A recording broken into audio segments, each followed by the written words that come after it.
Өмнөд Улсын тээврийн салбарын одоо ба ирээдүйн чухал асуудал энэ цаг үед тулгараад байна. Учир нь 5-7 бүлэг ордоос нүүрсээ 239 км-ийн турш зөөж хилээр гаргаж байгаа ганц зам ачаалаад дийлэхгүй цаашлаад байгаль орчинд хор хөнөөлтөй байна гэж албаныхан үзжээ. Тэгвэл өнгөрсөн 10 дугаар сарын 31-ний өдрийн засгийн газрын хуралдаанаар 5-7 ордоос Гашуун Сухаан бомб хүртэл 250 км хүн даацын автозамыг концессор барих шийдвэр гаргасан. Ингэхдээ хувийн хэмжлэлийн хөрөнгөөр 2.5 жилийн хугацаанд хийж гүйцэтгэн төрд хүлээлгэн өгөх юм.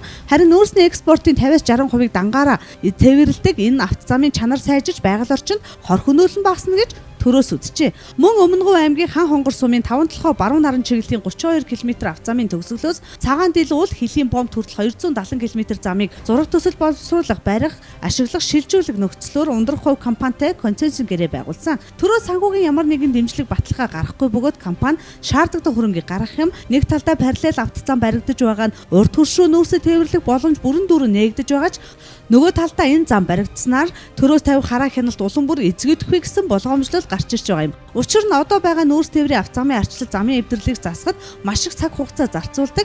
Тэр хэрээрээ автозам эзэнгүйдэж байгаа юм а. Одоо ийм замын асуудлууд ерөнхийдөө яригдж байгаа шүү дээ. Одоо 5 толгоогоос Гашуун Сухатай энэ замын асуудал дээр параллел зам яригдж байгаа даацын зам. За энэ зайшгүй байх хэрэгтэй. Магадгүй энэ тавигдсан 70 нь хэзээ төмөр зам болох юм. Болов болох хэрэгтэй. Болохгүй нөхөн сэргэлт хийгээд энэ зорчих хөдөлгөөн иргэд баг баригад руу очиж чадахгүй байна. Нэг талаас нь нөгөө талаас нь сумын төв рүү очиж чадахгүй. Ийм асуул аваартай юм болсон. Хоёрдугаарт нэг бол дараагийн асуудал хангин мандал руу бас 5-7 зам. Хувь хүний хувьд хамбог цумын иргэний хувьд одоо хамбог цумыг дундуур нахиж хуваагаад явах замын ямар ч боломж байхгүй. Хамбог цумын 7000 ардагт хэнч дэмжихгүй. Энэ нь төгс байх юм бол бид дараа дараахан дэмжээл явах хэрэгтэй. Зөв шийдэлтэй, зөв үр дүнтэй хүн бид дэмжих хэрэгтэй. За цагаан дэлхийн уурхай руу 5-7-оос явах замын асуудал дээр бас л одоо ингээл энэ төмөр замын далайн шиг дутуу хаягдах юм уу? Одоо энэ Гашуун Сухат 5-7 зам шиг ийм эвдэрхий цөмөрхий энэ чанаргүй юм уу? Зорчих хөдөлгөөн одоо сөрөг урсгал нь одоо нарийнхан байдаг юм уу? Ийм байх юм бол хэцүү. Энэ нүүрстэй замаас чинь дагаад зөвхөн нүүрс явд юм биш л дээ. Баян-Овоогийн, Цогц цэцгийн, Хан богдын, магадгүй Дорноговоос Хатан булгаас өмнө говийн чиглэлийн зорчих хөдөлгөөнүүд явдаг. Иргэд явдаг. Хүүхдүүд явдаг. Тэмцээн уралдааны, сургалт семинарын, төрийн албан хаагч нар явдаг. Эднүүд бол одоо энэ замаар явах юм ямар ч амьд явах баталгаа байна. Зүгээр миний хувьд ч юм уу манай орон нутгийнхны хувьд ярьдаг юм байна. Сургууль цэцэрлэгийн хүүхдүүдийг спортын уралдаан тэмцээнд явж байгаа баг тамирчид ч гэдэг юм уу. Сургуулийн олон төрлийн спорт тэмцээний уралдаан болдог шүү дээ, олимпиад. Засмал замаар л явуулахгүй гэсэн бодлого. Ийм болтлоо аюултай болсон учраас энэ нөхцөл байдлаар замыг харах юм бол хэцүү шүү дээ. Бид нар сайн жишээндээ тулгуурлаад олон сайныг л хийх хэрэгтэй. Бусдад тэр замыг одоо байхгүй гэж хэлэх нь хэцүү. Байх ёстой байж болно. Гэхдээ төгс сайн л байх хэрэгтэй. За мөн одоо бас замын нөхцөл байдал гэж ярьж байна. За Гашуун Сухат автозамын нүүрс тээвэрлэлийн замд бол мөн одоо Гашуун Сухат хязгаарлалт автозам одоо төрийн өмчт компани бол бас аюулгүй байдлыг хангах чиглэлээр үйл ажиллагаа явуулдаг. За энэ чиглэлээр ч гэсэн бид бас ажлын хэсэг бас шалгаж явж байгаа, шалгалтын төвшөнд явж байгаа болохоос дүн мэдээг бол харах өгөөгүй боломжгүй байна. Тухайн зам дээр бол одоо тэмдэг тэмдэглэгээний асуудал, за замын эвдрэл, замын зорчих хэсгийн одоо өргөн гэдэг одоо зорчих хэсгийн хөвөө, амрах зогсоол, аюулгүй зогсоол гэдэг үнэхээр тавигдах ийм шаардлагууд дутагдaltaй талууд бол байгаа. Ерөнхийдөө өмнгийн говь тээврийн салбарын бодлого тэр дундаа нүүрсний тээврийн бодлого алдагдсан гэж хэлж болно. 2015 засгийн газрын бүтэц өөрчлөгдөж тээвэр автозамын газрыг татан буулгасан. Үүнээс өмнө аймгийн засаг даргын дэргэд агентлаг гэж байсан бол татан буулгаснаас хойш аж ахуйн тооцоод автотээврийн үндэсний төв шилжүүлснээр автозамын бодлого чиглэл үндсэндээ алдагдсан гэж хэлж болно. За ер нь бол энэ улс орондын ачаа тээвэрлэлтийн үйл ажиллагаа гэдэг бол автотээврийн тухай хуулиараа бол яамны зохион байгуулах ажил байхгүй юу? Яам энэ үйл ажиллагааг зохион байгуулах, зохицуулах үүрэгтэй. Тэгээд энэ яамны энэ үүргийг бол яг одоогийн түвшиндээ бол автотээврийн үндэсний төв гэдэг одоо төрийн өмчтэй улсын үйлдвэрийн газар шүү дээ, тий. Энэ газар маань яг тээвэр зохион байгуулалтын ажлыг гэрээгээр хариуцсан гүйцэтгэж байгаа. Тэгтэл энэ байгууллага маань өөрөө тогтолцооны хувьд алдаатай байгаа байхгүй. Энэ бол төрийн байгууллага мөн гэхдээ өөрөө өөрийгөө санхүүжүүлдэг улсын үйлдвэрийн газар байхгүй. Тэгэхээр зэрэг бодлого барихаасаа илүүтэйгээр яах нь санхүүгийн төвлөрүүлэх, өөрөө өөрийгөө санхүүжүүлэх гэдэг тал дээр түлхүү нэгдүгээрт бодлогоон барьж ажиллаад байна удаа гэсэн юм анзаарч харж байдаг. Энэ тээвэрлэлтийн үйл ажиллагаа өнөөдөр ийм хүндэрсэн нөхцөл байдалд орсон байж байгааг зүгээр ажил хариуцдаг энэ салбартаа бас хэдэн жил ажиллаж байгаа хүний хувьд харахад хамгийн нэгдүгээрт нь бол гадаад харилцааны асуудал. гадаад харилцааныхаа асуудлыг зохицуулахгүйгээр өнөөдрийн нөхцөл байдлаас бид гарахад маш хүндрэлтэй. За дараагийн дугаарт нь бол төрийн байгууллага өөрөө төр нь өөрөө маш оновчтой хувилбараар тогтолцоогоо гаргаж ирээд энийг тогтвортой хэрэгжүүлэх хэрэгтэй байхгүй. Тэгтэл одоогийн байдлаар бол ерөөсөн тогтвортой биш байна.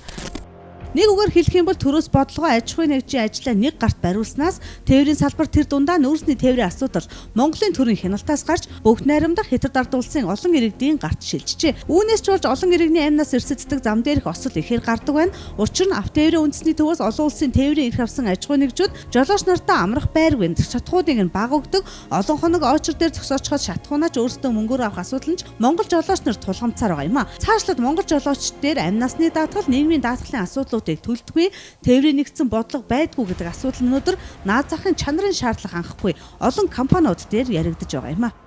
Хожаа нар нь эзэлсэн. Тэр хожаа нь хэдэн төгрөгийн цалин өгөхийн тэрийг нь аваад явж штт. Тэгэхээр хожаагийн ерөөсөө л эргэтэн дээ штт.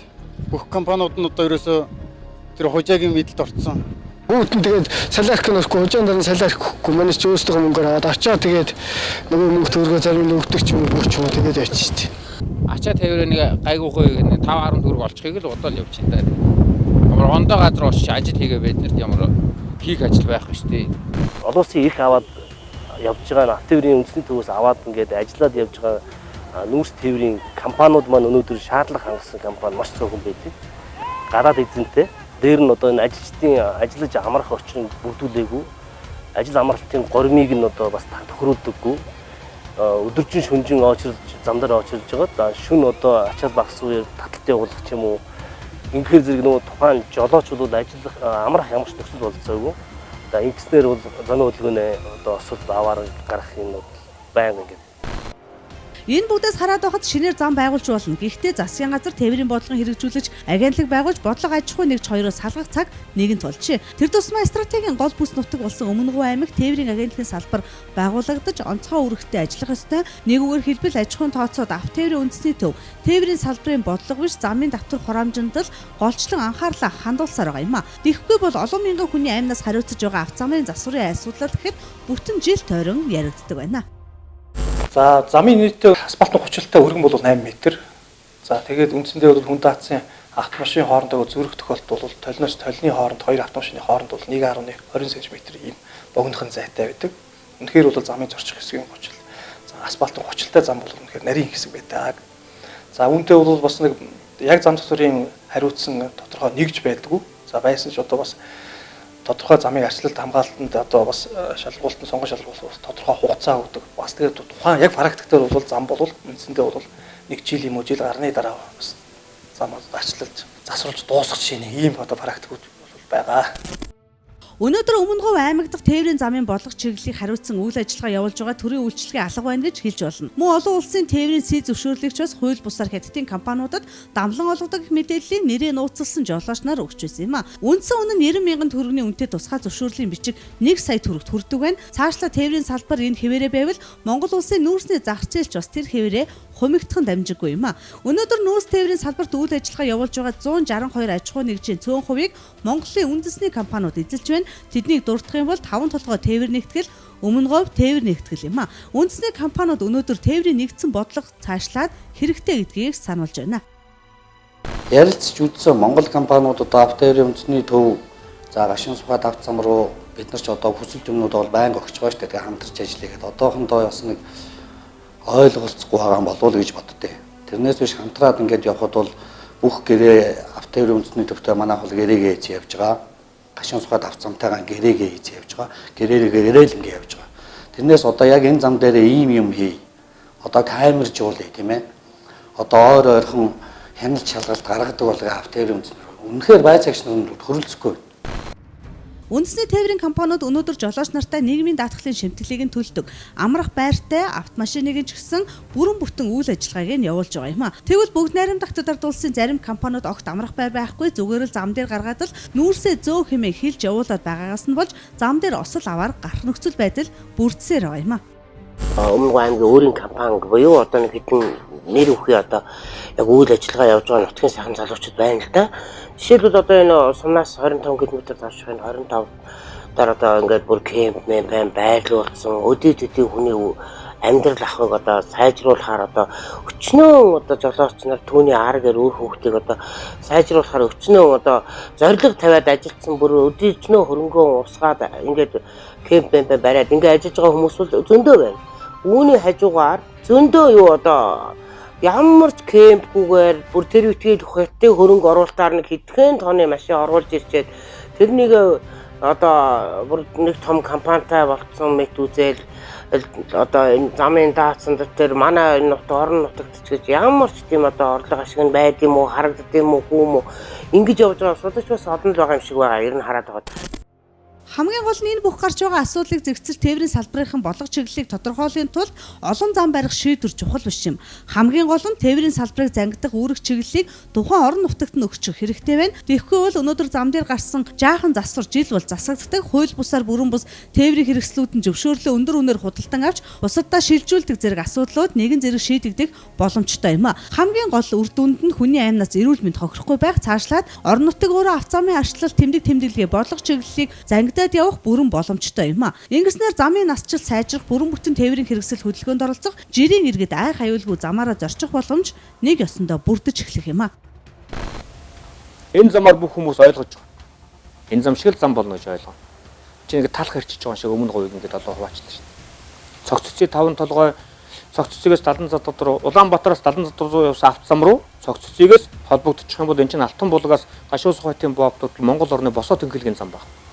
Тэгэхээр энэ зам их үр дүнтэй, сайн байх, чанартай байх, аюулгүй хөдөлгөөнтэй байх нь хамгийн чухал. Хүний амил хамгийн чухал. Хүний эрүүл мэнд хамгийн чухал. Засгийн газраас Гашуун Сухай чиглэл дахин нэг зам барих, баруун цанхаас Хөрмний цагаан дилийн бомб хүртэл цогццгээс Ханги мандлын чиглэл зам барихаар концесс баталсан. Ингэснээр Өмнөгов аймагт Гашуун Сухайд шивээ хүрэн Ханги цагаан дил гэсэн 4 бомбтор 6 орчим чиглэлээр нүүрс тээвэрлэн гэсэн үг юм. Энэ цаг үе тээврийн зөв бодлого зайлшгүй шаардлагатай.